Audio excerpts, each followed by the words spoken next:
Good morning, everybody. Happy Friday to you on this May 16th, 2025. I have all of your stories for your rush hour ride to work. Maybe you're hungover, maybe you called in sick, maybe you're showing up to work hungover and sick, but you're going to do some victory laps at that part of the office no one pays attention to and milk out the clock. We're here for you regardless. We'll talk flight delays as Newark is an absolute dumpster fire, and a Dancing with the Stars settlement as former dancer Artem is receiving child support from his ex, Nikki Bella. Plus, the big story here, we have Taylor Swift. A source is spilling what she is saying about her former friendship with Blake Lively in this Blake Lively versus Justin Baldoni mess. It's been a wild week, and I expect more to come later today. Plus, iPhones may now be made in India, leaving Donald Trump furious at Tim Cook, or as he calls him, Tim Apple. I'll share what they have to say. Plus, a Supreme Court ruling could come in today. It's a massive trial. We'll be discussing which of Trump's Supreme Court picks are actually grilling his administration. And we've got a Republican congressman discussing Doge, essentially calling it a scam, as we have now more debt piling up and it didn't really solve any of our problems. Who would have thought? I got all these stories and more. They're all happening right now on The Rush. Well, maybe you're catching a flight this weekend. Who knows? On the Today Show, though, we've got Delta Airlines CEO talking about ways they need to modernize the skies. Have a listen. Today, it takes longer in our schedule to fly from Atlanta to LaGuardia than it did in the 1950s when we opened that route. How can that be? Well, that's the air traffic control system. It's very slow. It's congested, but it's not congested. There's plenty of space in order to, if you modernize the skies, and you can kind of bring greater efficiency. When you say modernize the skies, be more specific. What do you mean by that? They need to Doge the skies. They need a Department of Sky Efficiency. Dose the skies. Now listen, they're using radar from the 1960s. The whole thing's a mess. I got solutions for you. Make me the Secretary of Transportation, okay? I want minimum rights for flying, just like we have minimum wages and an 8-hour workday and things like that. Minimum rights, which means get rid of discount airlines. I want everyone to have at least 33 inches of legroom. Everyone should be entitled to at least one check bag, and then tell us the price of the flight. We need to standardize this. Quit ripping us off. I need to know which, every time I want to book a flight, I got to make sure I don't even choose Spirit. You know why? Because you need to pray to God that you'll get there on time. I'm not using Spirit. I'll settle for a, Southwest is great, but they're ditching the check bags. I mean, everyone's all over the place. You need to have like a Sherpa to know how to navigate every different airline, or, some, whatever. You get the point. Okay, anyhow, let's move it on from there. So, yeah, it's a mess. Well, Nikki Bella actually owes Artem Chigvintsev $3,500 a month in child support, which, again, I guess isn't that much. I mean, if she's the breadwinner,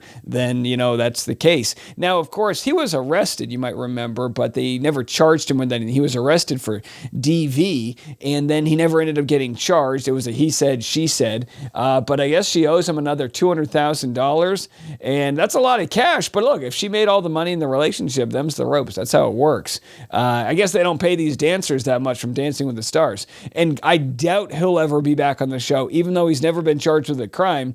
I'm all about people vindicating themselves in situations like this. So we'll have to see. Maybe they'll invite him back.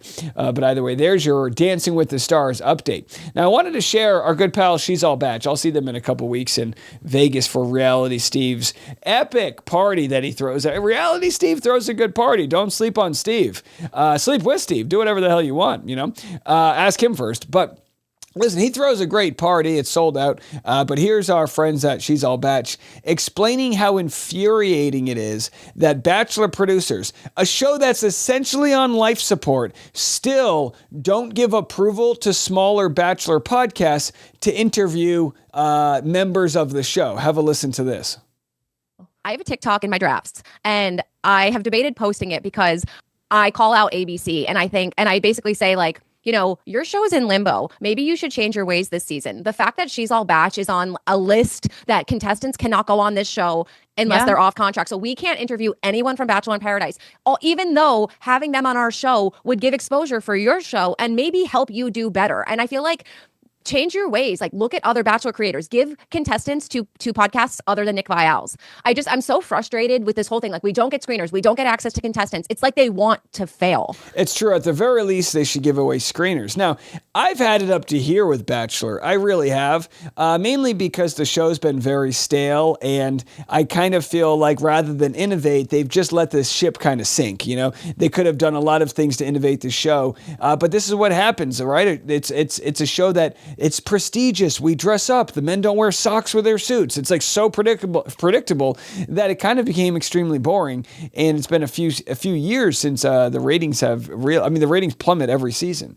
Now they've got a point, and whoever shared this, they put it at 0.25x speed. So Stephanie doesn't talk that fast, but it's a great point. Now I wouldn't say that she's on a list of shows that people aren't allowed to do. I would say she's not on the list of shows that they are allowed to do. Does that make sense? So there's the approved shows and then the unapproved. Now we're kind of in the limbo over here. I've interviewed people that had to get approved, and sometimes they do, sometimes they don't. But for the most part, for a long time, they never approved my interviews. And like on one end, I understand because I speak truth to power. I talk about how the show has dropped the ball in so many different ways.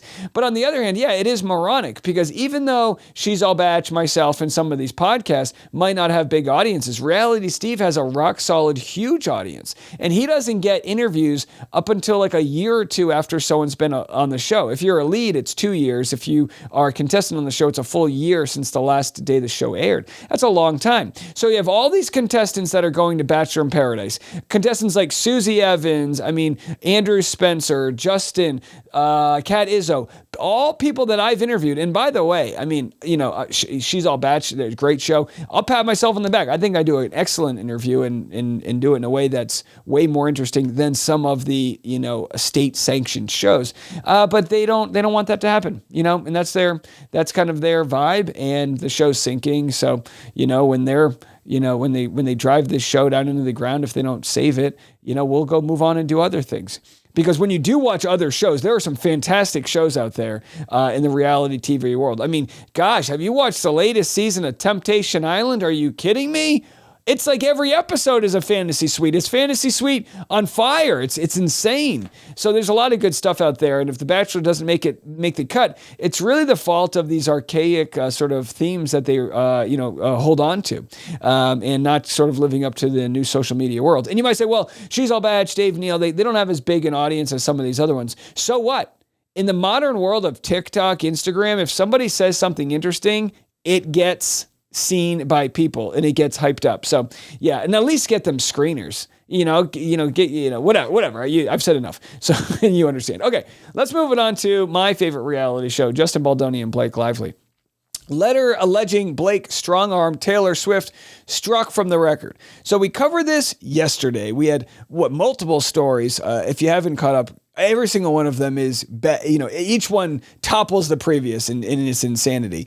But at this point, Brian Friedman, Justin Baldoni's attorney, believes a source of his who has talked to him for an hour, says that they spoke on Valentine's Day, that Taylor Swift was, the recipient of an extortionate style letter, one that said Blake Lively would release a decade's worth of text messages if she didn't speak out publicly for her. Now, this is coming off of multiple real blows for Taylor Swift. She was booed at the Super Bowl. Her, man's team lost. Again, not the biggest deal in the world. She was, up for Album of the Year or whatever, all these awards, and didn't receive them. Now, you might not think these are a big deal, but imagine all that happening, and then you find out your, best friend or former best friend is trying to coerce you into publicly supporting her.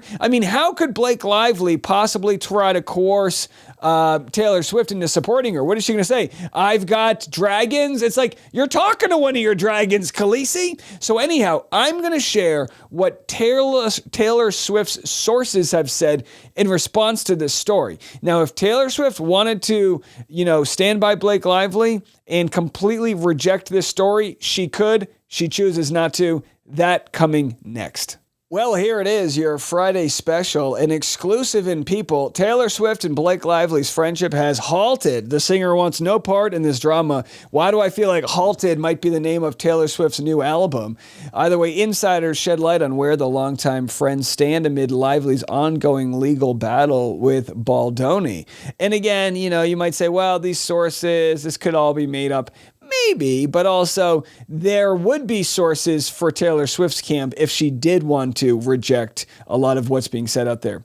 So the legal battle has really reached its fever pitch. We didn't think it could get as crazy as it's getting right now. And now a source close to Taylor says their friendship has halted. Taylor wants no part in this drama. Another insider whose friendship can be documented, the Blake Lively-Taylor Swift friendship documented over a decade long. They're indeed taking some space, but adds that they are no longer friends. All right, so one side says halted, one side says no longer friends. Why do I feel like no longer friends would also be a pretty cool hit? Anyway, maybe they all could be. She should just take all these headlines and make an album, and people will show up to see her because she's Taylor Swift.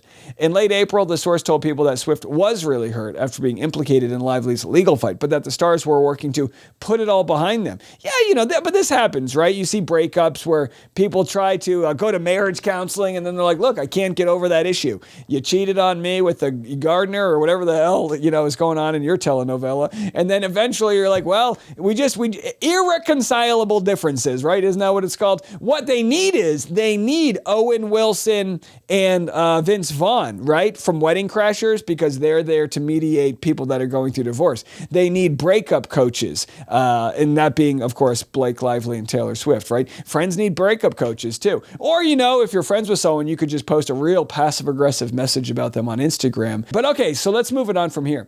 Multiple sources tell People that Lively's friendship with another longtime pal, Gigi Hadid, has cooled in recent months. Gigi feels terrible that her close friend is being pulled into this legal drama. Adds another friend of the model, Gigi is closer to Taylor and has definitely taken her side in this whole drama. Oh, listen, I don't know much about Gigi Hadid, but I'll tell you this. If you have to choose between Blake Lively, Ryan Reynolds, or Taylor Swift and Travis Kelce, I'm a Swiftie every day. Smack some glitter freckles on me, and I'm hanging out with Taylor Swift. That's what I'm doing. Because say what you want about all of them. Taylor Swift has built an empire, and she's done it, no one does everything all by themselves, right? Taylor Swift has a team around her. She writes all of her own music. She doesn't even have a really good voice. I mean, the fact that she's as famous as she is with a voice is a big deal. That's a good sign, right? And you could say the same about Blake Lively's acting, but that's another story here. I say, if you're Bradley Cooper's with Gigi Hadid, right? Is that the Hadid that he's with? Either way, I say that's the power couple I want to see. Gigi Hadid, Bradley Cooper, Taylor Swift, although we have a problem because Bradley Cooper likes the Eagles, and of course Taylor Swift's man is with the Chiefs, Travis Kelce. I say, since Taylor Swift lives in Rhode Island, my home state, Ocean State, Rhode Island bred, Rhode Island born, and when we're dead, we'll be Rhode Island. How does it go? Rhode Island born, Rhode Island bred, and when we die, we'll be Rhode Island dead. Either way, it's been a long time. I paid off my student loans. The point is here, I think Travis Kelce should get traded to the New England Patriots, where he could then commute to Foxborough from Rhode Island and eat some clam chowder on the way. Get some Dell's lemonade, get some clam chowder, kid, and drive up and have an awful lot practice. You got to get it with extra Jimmy's and mint chocolate chip awful. Lively sued her. It's Friday, guys. Leave me alone. Friday sued her. It ends with us co-star. So then they get into all the details. So not too much going on here with this article other than to say all of the recaps of the day. How Baldoni's lawyer, Brian Friedman, made this bombshell announcement in a docket. The judge then struck it from the docket. And it's like, it served its purpose. It's like farting in an elevator. You can walk off the elevator. Everyone knows who did it. Lively's lawyer, Mike Gottlieb, vehemently denied the so-called allegations, calling them cowardly sourced to supposed anonymous sources and completely untethered from reality. Well, say that in an affidavit, biatch. You know what I mean? Like, it's one thing to say it here, but at least Brian Friedman, he said that under oath. After the judge struck the letter and affidavit, a rep for Lively spoke out and said, it took the court less than 24 hours to see through Mr. Friedman's irrelevant, improper, and inflammatory accusations. Strike them, remove them from the court, and warn Mr. Friedman that further misconduct may be met with sanctions.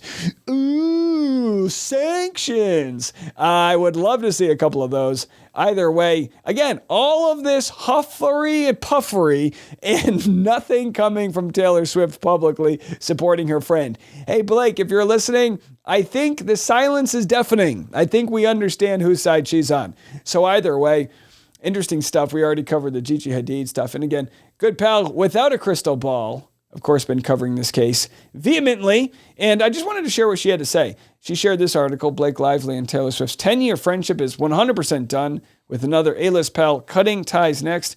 Brian Friedman's letter to the judge was Taylor Swift's hard launch to expose Blake. And, people have wondered, who was behind the letter? And a lot of people seem to think it could be Taylor Swift's dad. Why not? Have you seen the way Taylor Swift's dad defends her when it comes to paparazzi?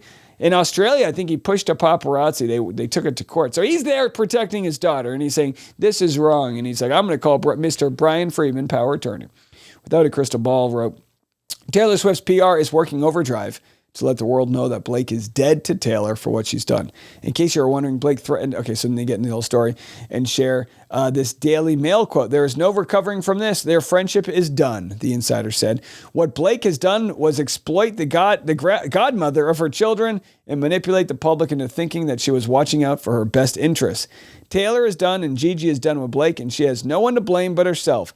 Taylor is a girl's girl, and she loves her friends. She will bend over backward for them, but when that trust is broken, there is no going back. Yeah, I can understand that, right? We've all been there. All we have in life is trust, right? When that's violated, what do you got next, So anyway, let's bounce it out of this story. I think we've covered every angle we can, from Taylor Swift bending over backwards to Gigi Hadid picking sides. So let's move it into something way less dramatic, like the constitutional Republic of the United States of America in turmoil. Did I say that right? Either way, it's Friday.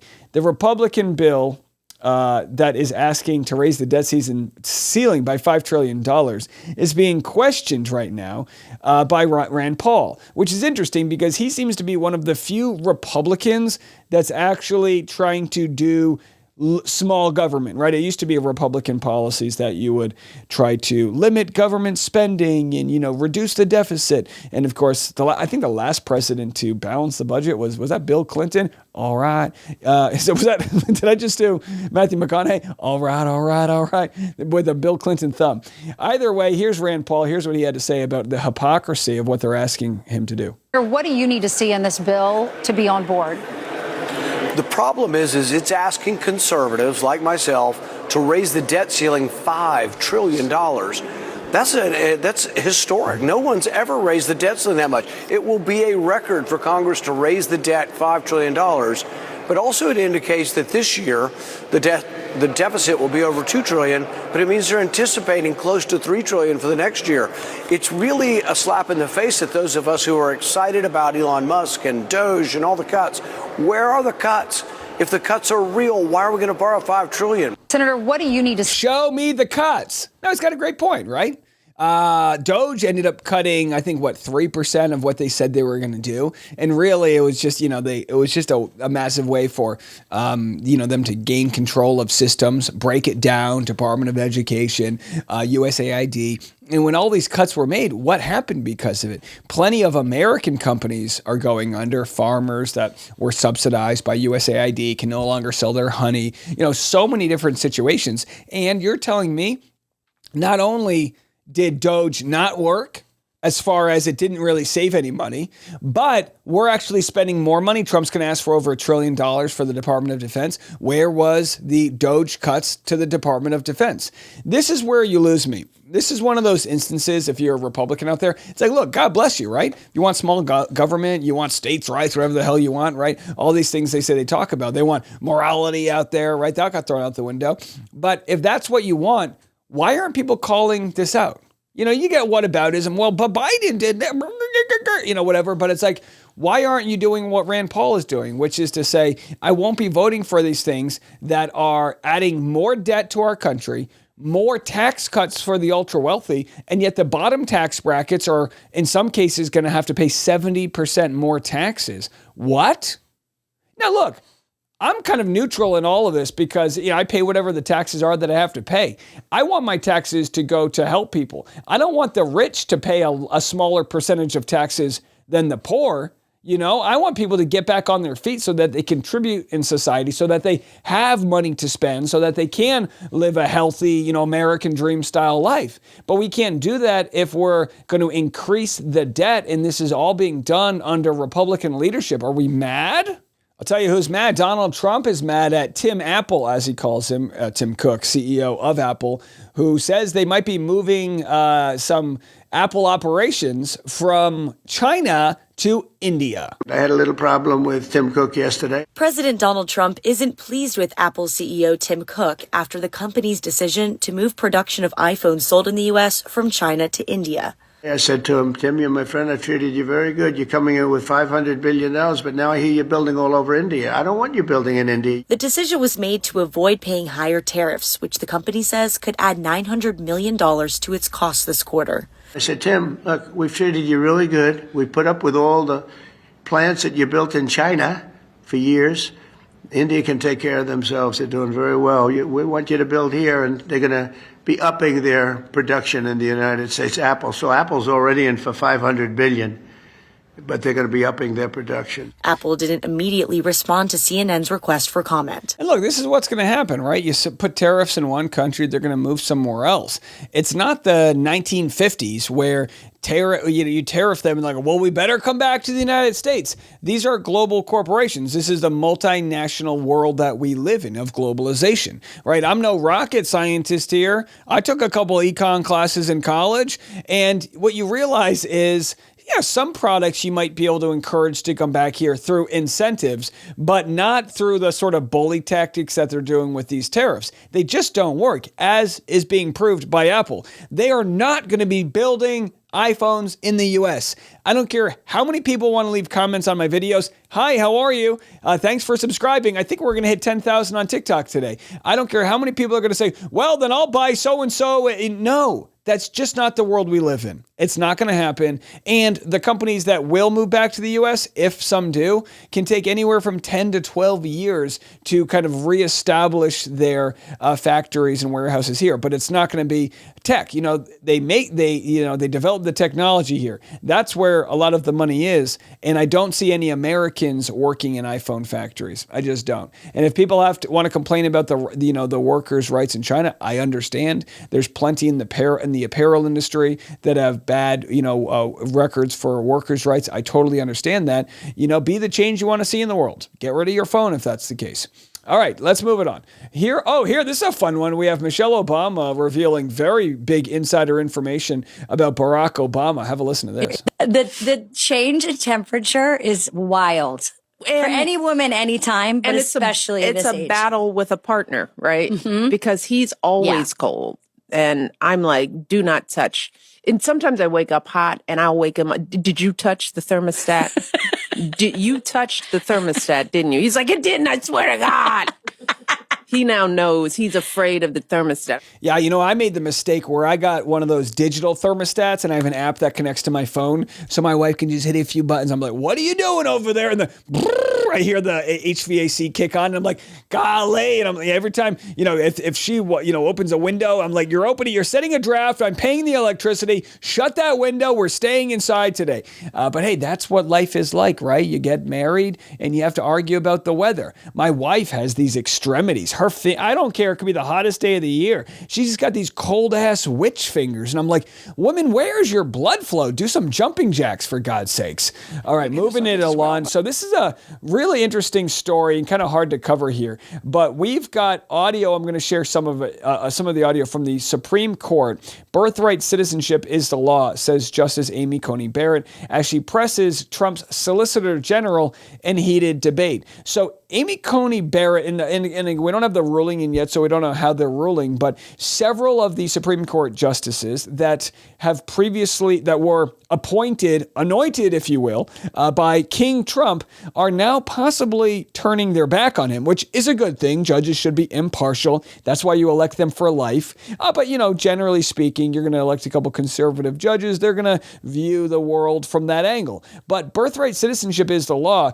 I think they said 4 different Supreme Court cases have confirmed this. And now we have Trump's administration essentially trying to say, maybe you were born in the United States, but we can still kick you out, which is absolutely ridiculous. Well, we go back to some immigration to wrap up on. Kid Rock's restaurant closes to avoid Trump's ICE raids. Now, I'm sure he has nothing to do with this. He slaps his name on it. They license these bars out and other people run it. But this is happening all over Nashville, where I now live, which is that, of course, people are scared that if they show up to work, they're going to get deported or detained or ripped away from the family. And again, these are people that have, for the most part, never had any criminal record or whatever.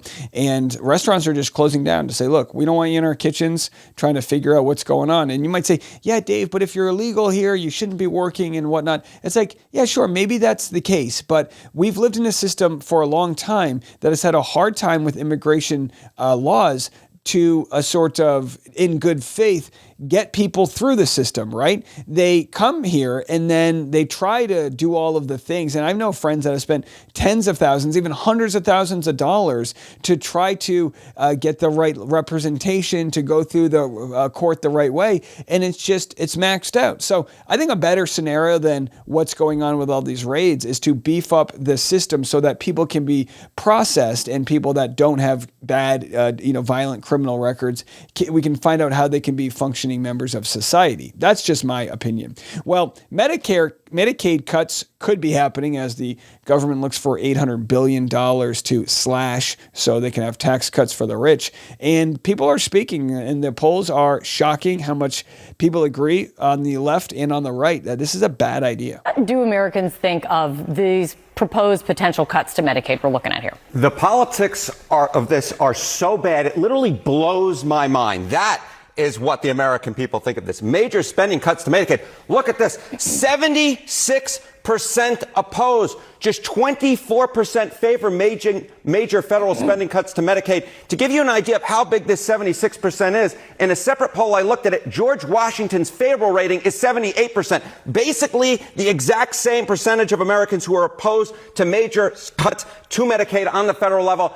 As I said, the politics of this are so extremely bad, it blows my mind. Yeah, and that's true. The politics are horrible, and in the next election, people will speak their mind, and we're going to find out in which direction this country wants to go. Now, what can we do in the meantime? Well, I think, we're doing it, right? We're getting educated. We're speaking truth to power. We're finding out what's actually going on. We're looking at all the hypocrisies. We're seeing where all the money's going as all these cuts go to the poor people and those that, need treatment, or the lady in Kentucky whose daughter has Down syndrome and they need help, as those are the people that are getting cut. Also, the ultra wealthy can pay less in taxes. We take note and we share that, and we'll continue to have these conversations. All right. Well, if we have any breaking news that comes out midday, I'll be here to cover it regarding Justin Baldoni, Blake Lively. But I will have more to come this afternoon, that's for sure, when we wrap up this fun and crazy week. It's been a wild one indeed. So stick around for that. As always, enjoy your Friday